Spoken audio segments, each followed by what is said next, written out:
What's up guys, it's Noah from Hosel and Hack, and today I'm going to be showing you guys how to make a shot tracer for YouTube golf, and you don't need Adobe After Effects. So let's get into it.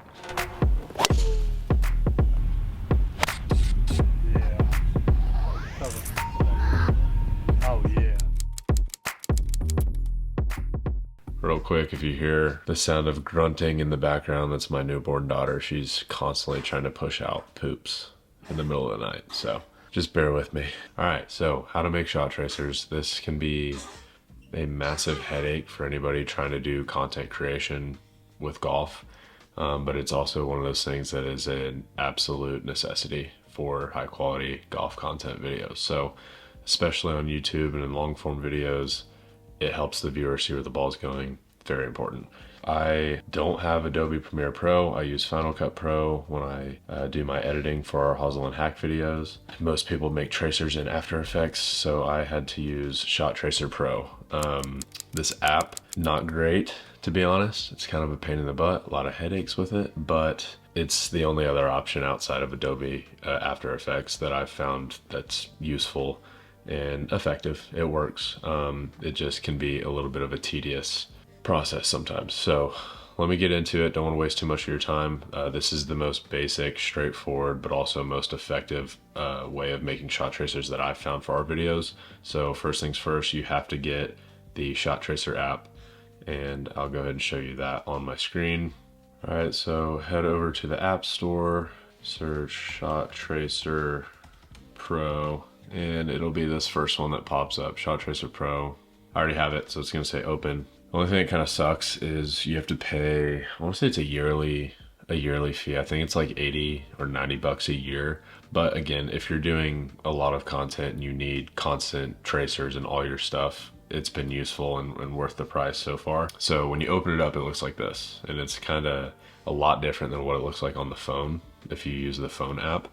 And so this can be a little bit intimidating at first, but it's really quite simple. So first thing you're going to want to do when you get in here is go down to the bottom left over here and import your video.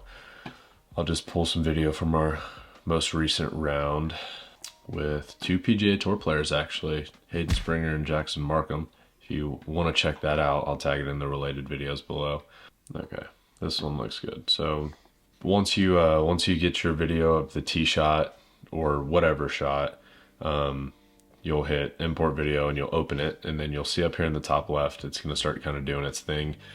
If you expect this app to just like automatically make good traces for you, just throw that expectation out the window. Not going to happen. I'd say maybe 5% of the tracers that I've needed to make, the app has been able to do it automatically. Most of the time you have to go in and make them manually, but again, it's not that difficult. It can just be time consuming. So we'll get into it. But as this is loading up here in the top left, I'll kind of just give you some tips for how to make the app work a little bit better.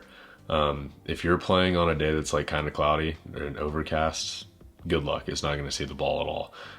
But as far as lining up, you always want to make sure you have plenty of body in the frame of the hitter. So I usually find the tee markers on the course, and then I'll make sure that the frame that I'm filming in is just outside the tee markers, and then you can see the entire body of your player in the video. It went ahead and it made one, as you can see up here in the top left. It made one, but let's see how accurate it is. I can already tell like the landing point is in the trees, it's not even on the ground, so we'll see. You come down here, you press play, kind of see, you know, how well did it do making this first one. Shot Tracer actually did just do an update on this app about a week ago, and it has been performing better, so I'll give it that. It's moving in the right direction. But as you can see, this ball, the tracer made it to the tree line and wasn't nearly on time with the actual ball flight, so we got to go in and fix that. So first thing you're gonna want to do, go up here to where it says manual edit. You'll click on that, edit trajectory right here. It'll give you two options. You can either do line molding or keyframing. For about the first 6 months of doing tracers for Hosel and Hack, I did line molding, and it is so much more time consuming and way more of a headache. So keyframing, go with the keyframing route. This one is always the best to me. So we'll click on that, and you'll see it already has, because it already made a successful tracer, it'll already show you what it keyframed on its own. But if the tracer that it made kind of sucked, just start from scratch. So you're going to go down here to reset impact frame, click on that. As you can tell, this is a little delayed with the actual impact frame. The ball's already a couple frames hit, so I'm going to backtrack. I go previous frame.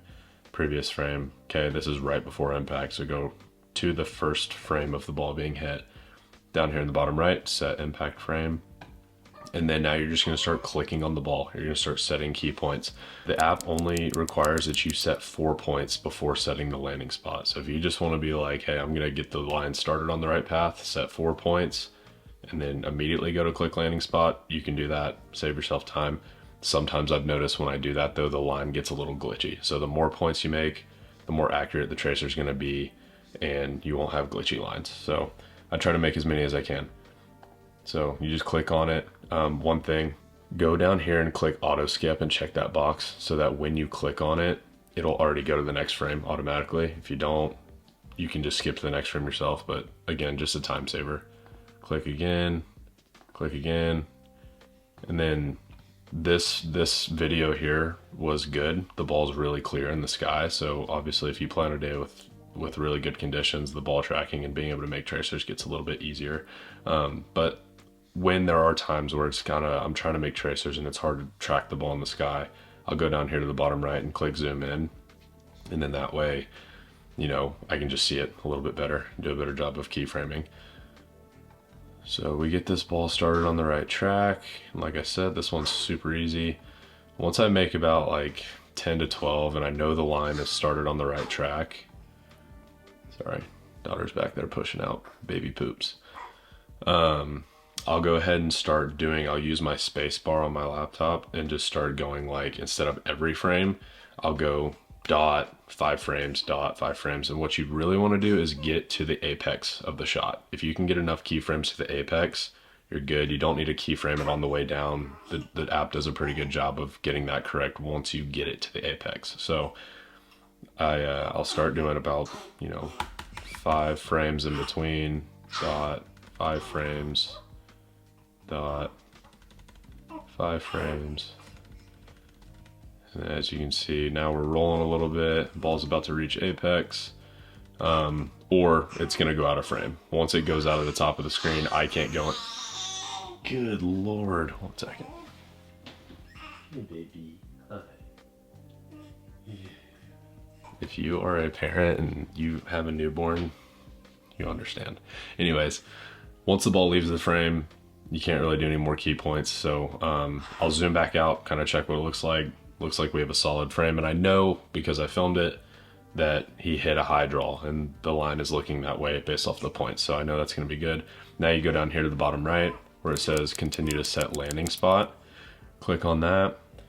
Here's where it can get a little bit complicated, so follow along.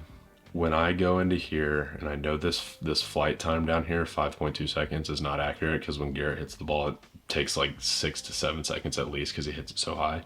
So what you'll do is you'll click on this little blue circle right here, just click on it. And then I like to use the arrows on my keyboard, and I'll just kind of go frame by frame and see when I can actually see the ball hit the ground.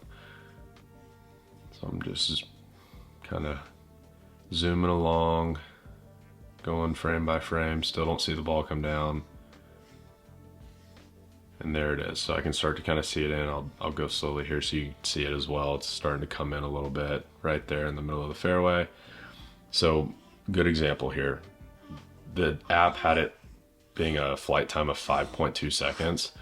Once I adjust it to where I actually see the ball landing and I put a new landing spot, it's going to shoot up to like 7 seconds. So sometimes that flight time can be really off and it's not going to be super accurate as far as the timing. The line may still match where the ball went, but the timing of landing in the line is going to be way off. So you want to make sure you get that down. So now I see the ball over here, right there. I'm going to zoom in, make sure I'm as accurate as possible, play with the frames a couple more times, make sure I get that landing time perfect.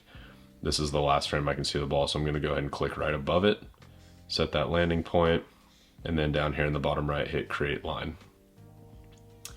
Once that's done, we should be good to go. Like I said, look at this, 7.8 seconds was the actual flight time. the app registered it as like 5.1 seconds. So again, double check that. All right, now we click play, kind of watch it back. The video playback inside the app is always like laggy. It's never actually clear. So kind of a bummer. Like, I think I made a good tracer there, but if for some reason I didn't, I can't really tell because the video playback isn't great. Right there I could see it was pretty good. That timing was perfect. Tracer ended when the ball hit the ground, all good.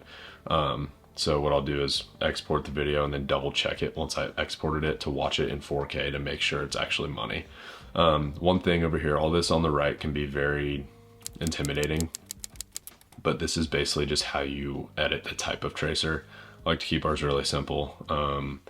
I do pointy 3D, which just means like the top of the line kind of has a point on it. Fade out after apex.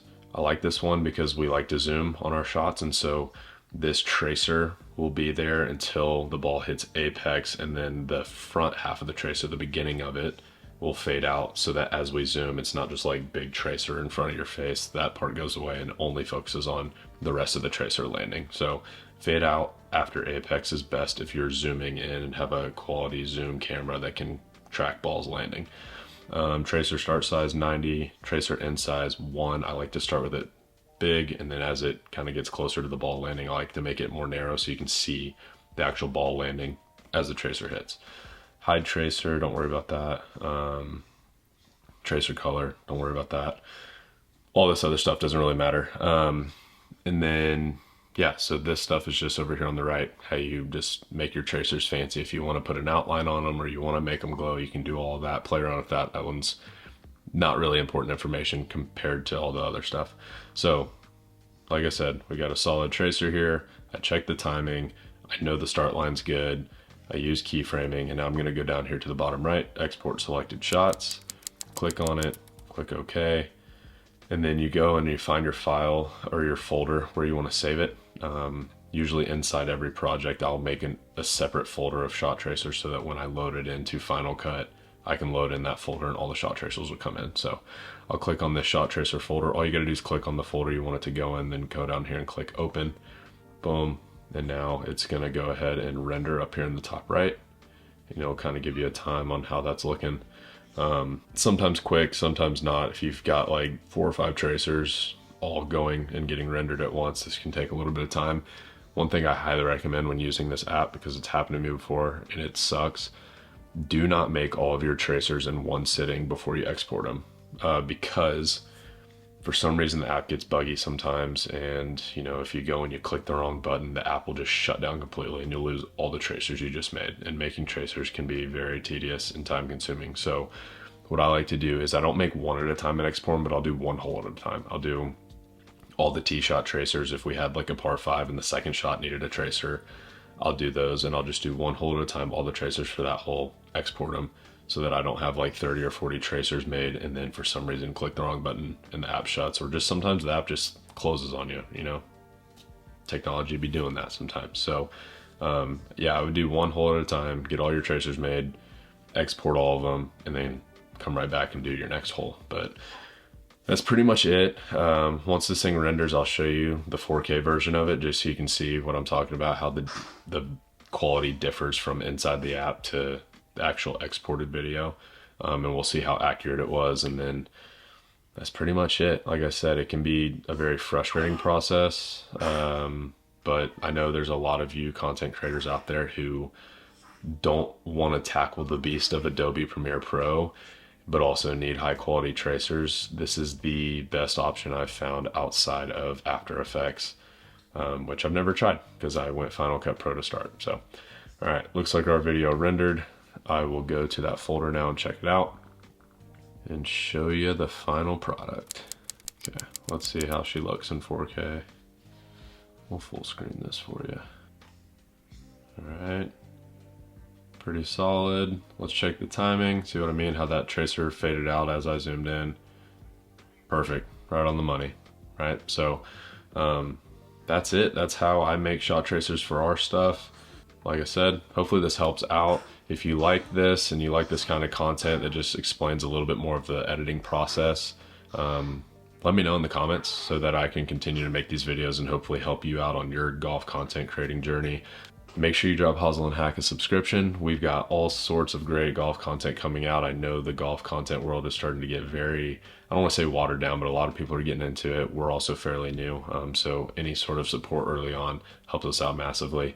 And if you haven't yet, go check out some of our older videos. We just got done playing around with a couple PGA Tour Pro players, Hayden Springer and Jackson Markham. That one is going to be tagged in the link below. We traveled a bunch this year. We got to go play Paynes Valley. We got to go play out in Utah, all the amazing courses out there. Black Desert, which was just played on the PGA Tour. Awesome, insane course. Like I said, this is our first year getting into this. My editing has been a journey, learning and getting better. I still have a lot of getting better to do, but go check out those old videos, give us some support, and any subscription, any likes, any comments. We appreciate all of it. So thank you for tuning in. I'm Noah from Hosel and Hack, and I'll see you in the next one. Bye.